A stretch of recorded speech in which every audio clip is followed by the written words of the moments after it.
के प्रतीक भारतीय जनता पार्टी के प्रदेश के महामंत्री आदरणीय श्री रणवीर सिंह रावत जी, भारतीय जनता पार्टी के पूर्व अध्यक्ष आदरणीय बीरेन जैन साहब, भारतीय जनता पार्टी के पूर्व अध्यक्ष आदरणीय प्रीतम सिंह रावत जी, हेमंत रावत जी, जितेंद्र सिंह रावत जी, महेंद्र सिंह रावत जी, हमारे धर्मेंद्र गुर्जर साहब, नरेंद्र रावत जी और इस अवसर पर हमारे इस चुनाव में आप सबका सहयोग करने के लिए आए हमारे सतना जिले के बहुत ही वरिष्ठ नेता और पूर्व विधायक आदरणीय सुरेंद्र गहरवार साहब, भूपेंद्र रावत जी,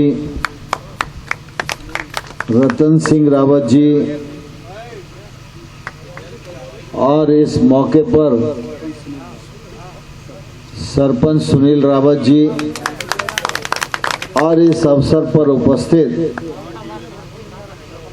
सभी हमारे बुजुर्गवार नौजवान भाइयों बहनों और पत्रकार मित्रों, मेरा यह दुर्भाग्य कहो या सौभाग्य कहो, जब भी आपके क्षेत्र में आता हूं तो हमेशा रात ही हो जाती है।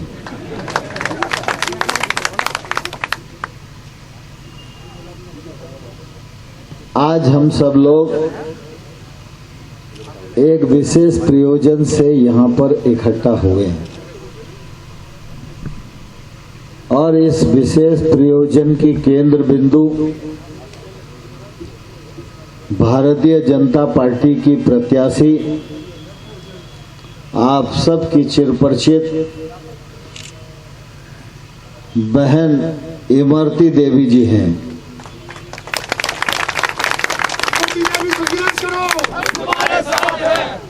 चुनाव का समय है,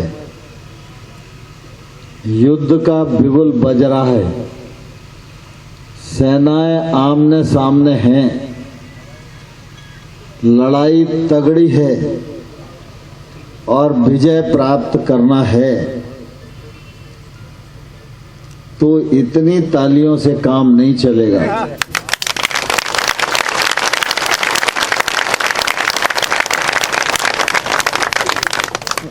अभी भी कुछ लोग अंधेरे में खड़े हैं और उन्हें लग रहा होगा कि यहाँ तक नरेंद्र सिंह जी को तो दिख ही नहीं रहा होगा, तो बजाओ तो भी चलेगा और नहीं बजाओ तो भी चलेगा। लेकिन मेरी आंखें चुनाव के समय चमगादड़ जैसी हो जाती हैं।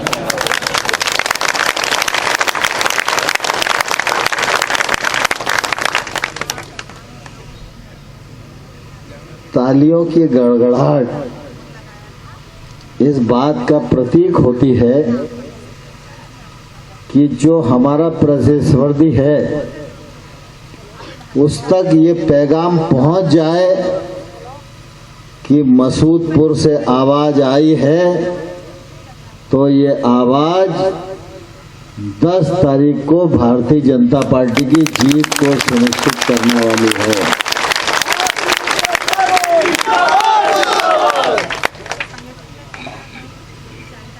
आप सब इस क्षेत्र के बासिंदे हैं। मैं भी पिछले बार आप सबके बीच में चुनाव लड़ने के लिए आया था। बहुत लोगों ने मुझे वोट दिया भी होगा और बहुत लोगों ने नहीं भी दिया होगा। लेकिन जब 2019 आया तो 5 साल के काम के आधार पर पार्टी ने तो फैसला मेरा किया कि मुझे मुरैना से लड़ना चाहिए, लेकिन जब निर्णय आपने सुना होगा तो उस समय आपको जरूर लगा होगा कि नरेंद्र सिंह जी लड़ते तो इस बार हम जरूर उनको वोट देते।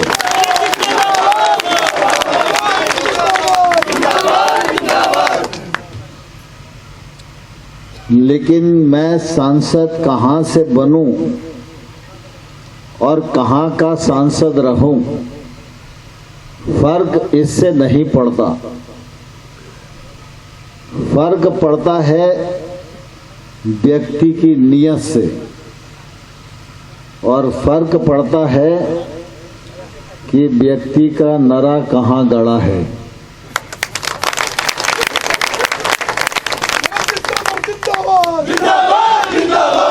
मैं दुनिया में कहीं भी जाऊं,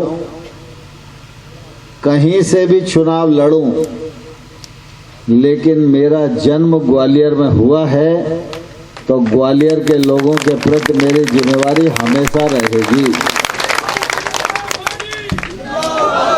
और आपने अनुभव किया होगा कि मेरा कार्यकाल पूरा होने के बाद भी इस क्षेत्र की मांग में सिंदूर भरने में भारत सरकार के मंत्री के नाते किसी विकास के काम के लिए मैंने कसर नहीं छोड़ी है।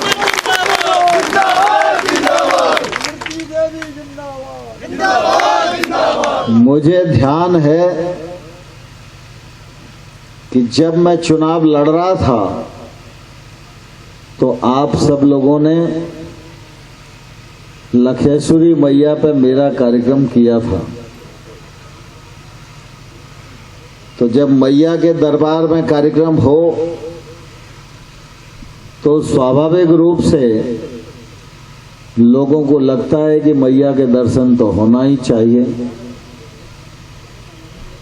एक दो कार्यकर्ताओं ने मुझे कहा तो मैंने मैया की ऊंचाई को देखा और उन कार्यकर्ताओं का हाथ मसक दिया, ज्यादा जोर से मत बोलना, नहीं तो लोगों को लगेगा नरेंद्र सिंह जी मंदिर के ऊपर जाकर दर्शन नहीं करना चाह रहे हैं। लेकिन मैंने ऊंचाई देखकर सोचा कि मेरी तो हिम्मत ही नहीं है कि मैं सीढ़ियां चढ़ के मैया का दर्शन कर पाऊं। तो उस समय मैंने बोला नहीं था, लेकिन मन में संकल्प किया था कि है मैया मुझे इतनी शक्ति देना कि मैं ऊपर तक सड़क बना सकूं और सड़क से आके तेरे दर्शन कर सकूं। यह मेरा सौभाग्य है कि मां ने मुझे आशीर्वाद दिया, इस क्षेत्र का सांसद बनने का अवसर प्रदान किया। तो सड़कें तो मैं बहुत गिना सकता हूं, और सड़कें मैंने जिंदगी में इतनी बनाई है कि जब मैं मध्य प्रदेश सरकार में मंत्री था तो पूरे देश में सड़क बनाने के मामले में मध्य प्रदेश नंबर 1 का राज्य था। लेकिन मैया की सड़क बना पाए इसमें बड़ी कठिनाई थी। लेकिन हम सब जानते हैं कि हमको गलतफहमी होती है कि ये काम हम कर रहे हैं। जब तक मैया की मर्जी नहीं होती तब तक कोई काम होता नहीं है। मैया को वो काम मुझसे करवाना था तो मैया ने ऊपर तक की सड़क बनवा ली। आप सब लोग अब उस सड़क का उपयोग करके मैया के दर्शन कर रहे होंगे। आज रणबीर रावत जी हम सबके बीच में बैठे। रणबीर रावत जी आप सबके बीच के हैं। करेरा के रहने वाले हैं, करेरा में विधायक रहे। पार्टी के छोटे कार्यकर्ता से उन्होंने अपना जीवन प्रारंभ किया। भारतीय जनता पार्टी के संगठन में और सरकार में काम करते हुए उन्होंने अपनी पहचान पूरे मध्य प्रदेश में बनाई और उनका कर्म, उनका परिश्रम, उनकी नेक नियत, उसका ही परिणाम है कि आज भारतीय जनता पार्टी ने तमाम सारे योग्य कार्यकर्ताओं को छोड़कर रणवीर रावत जी को प्रदेश का महामंत्री बनाया। भारतीय जनता पार्टी में पदाधिकारी बनना बहुत मुश्किल है, सरकार में पद पाना ज्यादा आसान है। पिछले दिनों जब रणवीर रावत जी को सरकार के निगम में पदाधिकारी बनाया था, उस समय भी रणवीर रावत जी ने काम किया। बाद में रणवीर रावत जी को सरकार में जिम्मा नहीं दिया, तो रणवीर जी ने मुझे कहा, क्योंकि मेरा बचपन का संबंध है, रणवीर जी ने कहा कि भाई साहब अगर निगम का ही हो जाता तो अच्छा रहता। तो मैंने कहा निगम का बहुत हो गया है, अब जरा संगठन में काम करो। और संगठन ने इनको किसान मोर्चे का प्रदेश अध्यक्ष बनाया। इन्होंने 6 महीना काम किया और 6 महीना काम करने के बाद इन्होंने एक दिन मुझे कहा कि भाई साहब आपकी बात मुझे अब याद आ रही है, निगम में था तब कोई जानता नहीं था, लेकिन आज संगठन में ग्वालियर से लेकर बालाघाट तक रणवीर सिंह को नेता मानने वाले लोगों की संख्या बहुत है। उन्होंने अच्छा काम किया तो आज उनको प्रदेश का महामंत्री बनाया गया है और मुझे पूरा विश्वास है कि जो नई जिम्मेवारी को दी गई है, बहुत ईमानदारी के साथ उस जिम्मेवारी का भी सफलतापूर्वक वो निर्वहन करेंगे। मैं इस अवसर पर आप सबको और आप सबकी तरफ से रणवीर सिंह रावत जी को बहुत बहुत बधाई देता हूँ, बहुत बहुत इस मौके पर शुभकामनाएं देना चाहता हूँ। लेकिन साथ ही साथ मैं यह जरूर कहना चाहता हूं कि ये चुनाव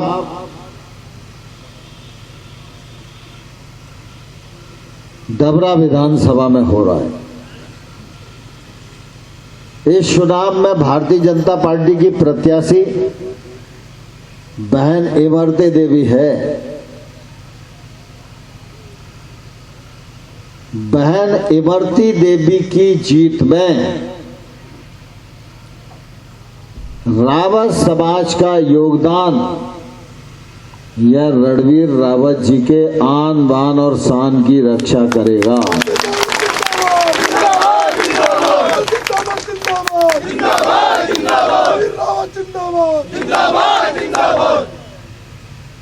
जहां तक कांग्रेस और भारतीय जनता पार्टी का प्रश्न है, मैं समझता हूं मुझसे पहले जब आर सिंह रावत जी आ गए हैं, ये हमारी हेरिटेज प्रॉपर्टी है,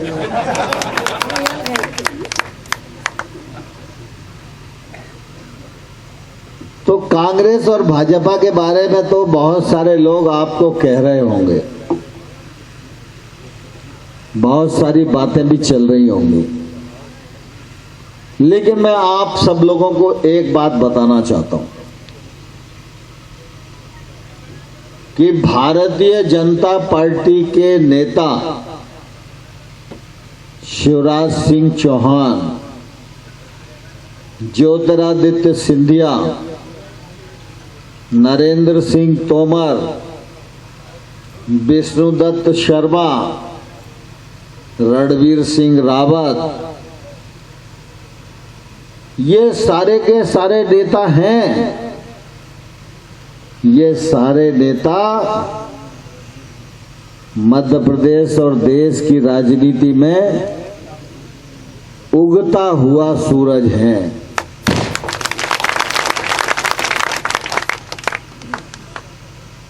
दूसरी तरफ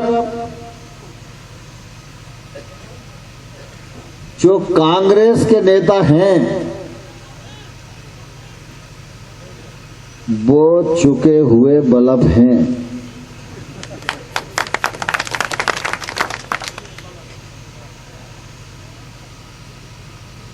कमलनाथ जी 7 साल मुख्यमंत्री रहे। इससे पहले कमलनाथ जी को आपने कभी देखा नहीं होगा, और मुख्यमंत्री के बाद 7 साल भी आपने दर्शन नहीं किए होंगे। कमलनाथ जी बंगाल के रहने वाले हैं।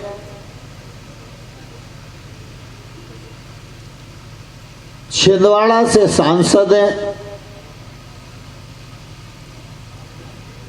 सोनिया गांधी के मित्र हैं। व्यापार से जुड़े हुए हैं। मध्य प्रदेश के गांव, गरीब और किसान की पीड़ा का उनको एहसास नहीं है। अगर पीड़ा का एहसास होता तो 7 साल बहुत था।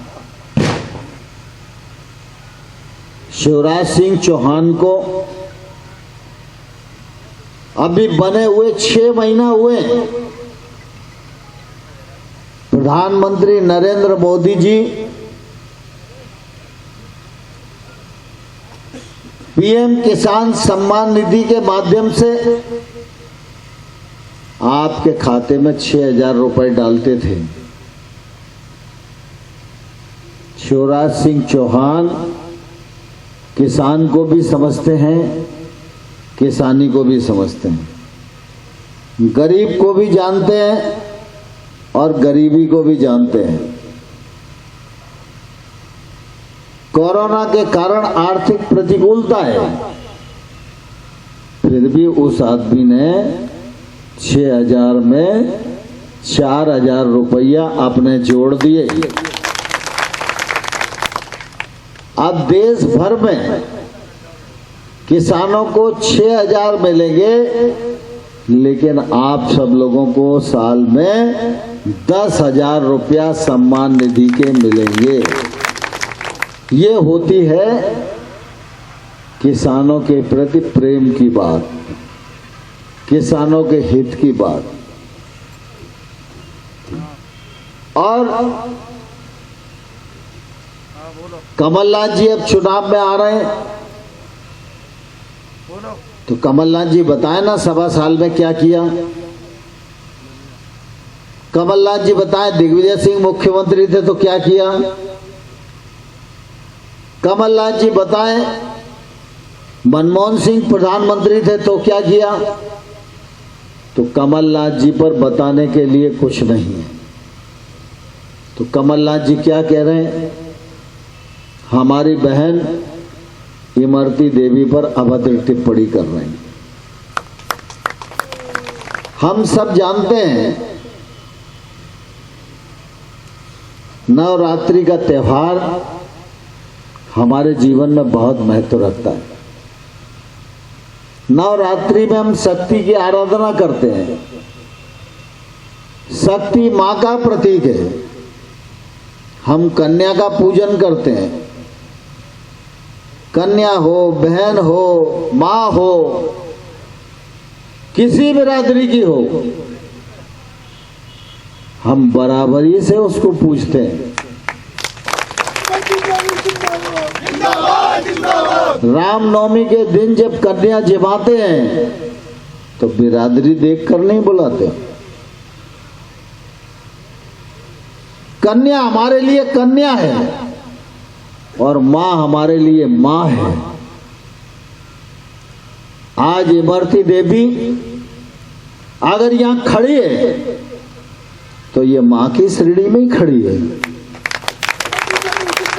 किसी की बहन की श्रेणी में ही खड़ी है। मां और बहन का अपमान अगर कांग्रेस का पूर्व मुख्यमंत्री इस तरह का नेता करे तो ये इमरती देवी का अपमान नहीं है,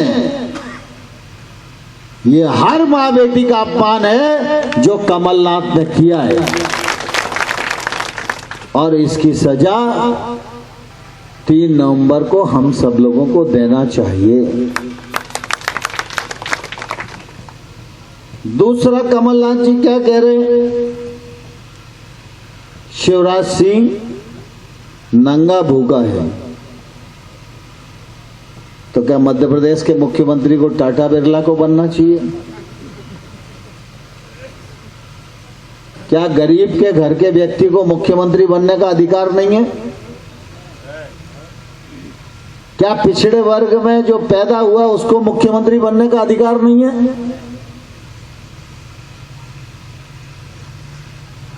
इन व्यापारियों को शिवराज सिंह चौहान की गरीबी, शिवराज सिंह चौहान की फकीरी, शिवराज सिंह चौहान का किसान के और गरीब के प्रति प्रेम और शिवराज सिंह चौहान का पिछड़ापन पच नहीं रहा है।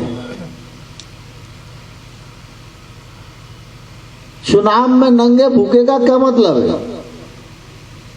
लेकिन एक समर्पित व्यक्ति का अपमान करना, और ये अपमानजनक बातें कौन करता है और कब करता है? जब उसके पास कहने के लिए कुछ नहीं होता। मैं आपसे विकास की बात नहीं कर रहा हूं।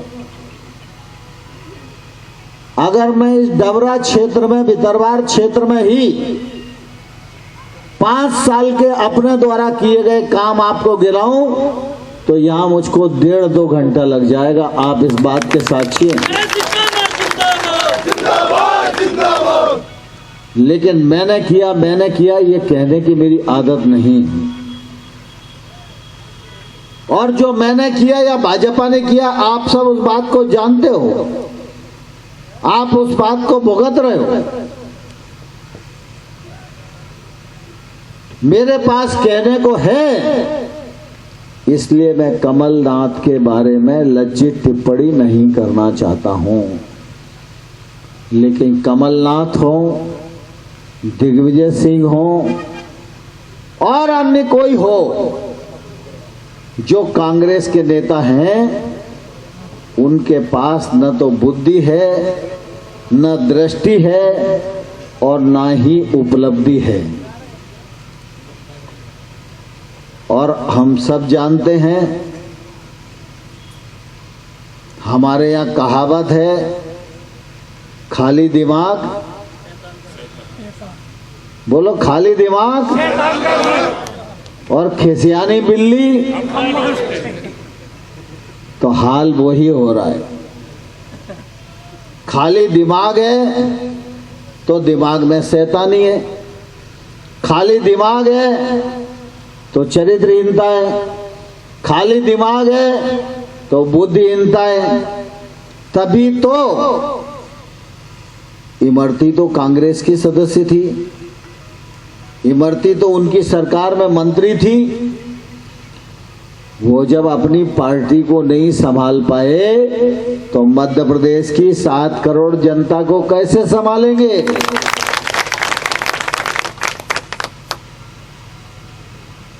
पिछले बार आप सब ने, मैं तो इमरती का विरोध करने आया था, आपको मालूम है,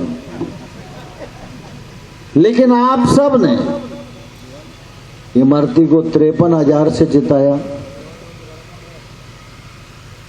तो मुझे एक दो लोग कह रहे थे कि साहब चुनाव कसा हुआ है। तो मैंने कहा 53,000 में अब भाजपा को जितने मिले थे वो भी जुड़ गए, तो कसा हुआ कहां से? और दूसरी तरफ कांग्रेस ने प्रत्याशी नहीं ढूंढ पाया। कांग्रेस ने हमारा ही उधार लिया हुआ प्रत्याशी, जिसको आपने 36,000 वोटों से रिजेक्ट कर दिया था, उसी को प्रत्याशी बनाया है। तो इसलिए मैं आप सब लोगों को कहना चाहता हूं कि इस चुनाव को डबरा का चुनाव मत समझिए, इस चुनाव को इमरती का चुनाव मत समझिए। यह चुनाव मध्य प्रदेश के भाग्य को निर्धारित करने वाला चुनाव है। यह चुनाव मध्य प्रदेश को आगे बढ़ाने वाला चुनाव है। मैं तो इस अवसर पर आपके बीच में खड़ा हुआ हूं, तो मैं आपको इतनी गारंटी दे सकता हूं कि चुनाव जीतने के बाद अगर इमरती देवी से कोई परेशानी आए तो आप नरेंद्र सिंह तोमर को आधी रात को पकड़ सकते हो। यह अधिकार मैं आपको देकर जा रहा हूं। इमरती देवी को जो वोट आप दोगे, ये एक वोट इमरती देवी को तो विधायक बनाएगा, लेकिन ये एक वोट नरेंद्र सिंह तोमर की भी ताकत बढ़ाने के काम आएगा। इमरती देवी को एक वोट दोगे तो विधायक तो इमरती देवी ही बनेगी, लेकिन आपका एक वोट ये पिछड़े वर्ग के एक कार्यकर्ता शिवराज सिंह चौहान को स्थायी रूप से मुख्यमंत्री बनाने के काम आएगा। जो वोट आप एक दोगे ये मिलेगा तो इमरती देवी को, लेकिन यह एक वोट ज्योतिरादित्य सिंधिया का भी सम्मान बढ़ाएगा। आप जो वोट दोगे वो विधायक तो इमरती देवी को बनाएगा, लेकिन ये एक वोट केंद्र में नरेंद्र मोदी की भी ताकत बढ़ाने के काम आएगा। और आप सब इस बात को जानते हो कि नरेंद्र मोदी की ताकत अगर बढ़ती है तो परिवार के काम नहीं आती, बिरादरी के काम नहीं आती, उनके स्वयं के काम नहीं आती। नरेंद्र मोदी की ताकत पाकिस्तान को ललकारने के काम आती है, भारत को आगे बढ़ाने के काम आती है, भारत माता को परम वैभव के शिखर पर पहुंचाने के लिए काम आती है। तो आप सबका आशीर्वाद इस चुनाव में बहन इमरती देवी के लिए मांगने में आया हूं। मुझे तालियों से खुश मत करना। बहुत सारे नेता बात बात में तालियां बजवाते हैं। मैंने ग्वालियर में जन्म लिया और पार्टी की जो सबसे छोटी इकाई होती है ना, यहां सबसे छोटा जो कार्यकर्ता होगा जिसको कोई नहीं जानता होगा, उस हैसियत से मैंने राजनीति में काम प्रारंभ किया। और राजनीति में ऐसा कोई पद नहीं है जिस पद पर मैंने काम नहीं किया हो। तो मैं नारे से भी चेहरे से भी, तालियों से भी मुझे समझ में आता है कि अंदर क्या है और बाहर क्या है। तो मैं आज जब आया हूं तो आप ये मत मानिए कि नरेंद्र सिंह जी के सम्मान में इकट्ठे हुए हैं। आपकी तालियां ये प्रदर्शित करनी चाहिए कि आपके मन में भी इमरती है और आपकी जबान पर भी इमरती है। क्या तैयार हो इसके लिए? कौन कौन तैयार है? अरे पूरे लोग तैयार नहीं है, ऐसे हल्की फुल्की बातें कर रहे हैं। क्या प्रीतम भैया तैयारी है? बीरेन तो हाथ ही नहीं उठा रहे हैं। कौन कौन की तैयारी है? सब लोग संकल्प करो। क्या संकल्प होना है? मन में भी इमरती, जरा बोल के बोलो। मन, पहली एक बात, मन में भी इमरती। अभी आवाज नहीं आई। सब लोग बोलेंगे तो मुझे अंदाज आ जाएगा कि सबने बोला है। मन में भी इमरती और जबान पर भी इमरती। मन में भी इमरती, जबान पर भी इमरती। और एक नारा और लगाओ। मैं कहूंगा मसूदपुर से आई आवाज और आप लोग कहोगे इमरती देवी जिंदाबाद। मसूदपुर से आई आवाज, मसूदपुर से आई आवाज, मसूदपुर से आई आवाज, मसूदपुर से आई आवाज। थोड़ी और दम लगाना पड़ेगी, थोड़ी कसर है अभी जीत है ना, थोड़ी है। पीछे वाले थोड़ी कम लगा रहे हैं। तो एक नारा लगाने में क्या दिक्कत है? मैं तो सवेरे 9 बजे से हूँ। सब लोग खड़े होके नारा लगाएंगे। मसूदपुर से आई आवाज, मसूदपुर से आई आवाज, मसूदपुर से आई आवाज। भारत माता जिंदाबाद।